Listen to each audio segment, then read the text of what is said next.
పత్రిక ప్రధానంగా ప్రచురించింది.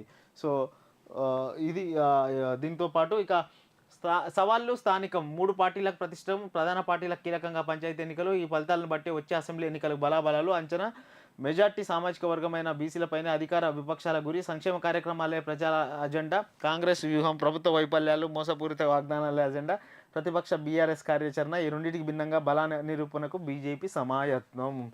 స్థానిక సంస్థలకు అధికార పార్టీ ఇప్పటికే సిద్ధమైంది. అందులో భాగంగా గ్రామీణ ప్రాంతాల్లో మహిళలను టార్గెట్ చేసింది. మహిళలకు ఇప్పటికే ఇద్దరమ్మ చీర పంపిణీ జోరుగా పల్లెల్లో కొనసాగుతూ ఉంది. గత 2-3 రోజుల నుంచి ఎక్కడ చూసినా పల్లెల్లో ఇందిరమ్మ చీరలు స్థానిక లీడర్లు, ఎమ్మెల్యేలు పెద్ద ఎత్తున పంచుతున్నారు. సో, ఎట్టి పరిస్థితుల్లో స్థానిక సంస్థలో సర్పంచుల విషయానికి వస్తే అది పార్టీ మీద జరగదు కాబట్టి ఆ పార్టీ అనుబంధంగా పోటీ చేసే వాళ్ళని మెజార్టీ స్థానాల్లో మనం కైవసం చేసుకుంటే రేపు రాబోయే రోజుల్లో జరగబోయే ఎంపీటీసీ, జెడ్పీటీసీలతో పాటు రాబోయే ఎమ్మెల్యే ఎన్నికల్లో కూడా పార్టీ మరింత స్ట్రెంతెన్ అవుతుందన్నది రాజకీయ పార్టీల ముఖ్య లక్ష్యం అది కాబట్టి. సో, ఈ నేపథ్యంలో అన్ని పార్టీలు కూడా స్థానిక సంస్థల మీద చాలా కాన్సంట్రేషన్ చేసినాయి. ఇక ప్రభుత్వ వైఫల్యాలు గ్రామీణ ప్రాంతాల్లో ఈ మధ్యకాలంలో ఎరువుల కొరత అనేది తీవ్రంగా ఉంది. మరి ఏం జరుగుతుందనేది చూడాలి.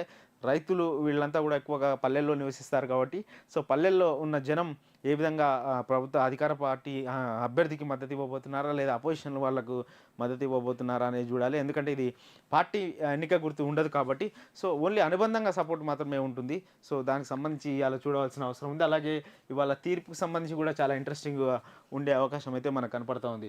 ఇక మానసిక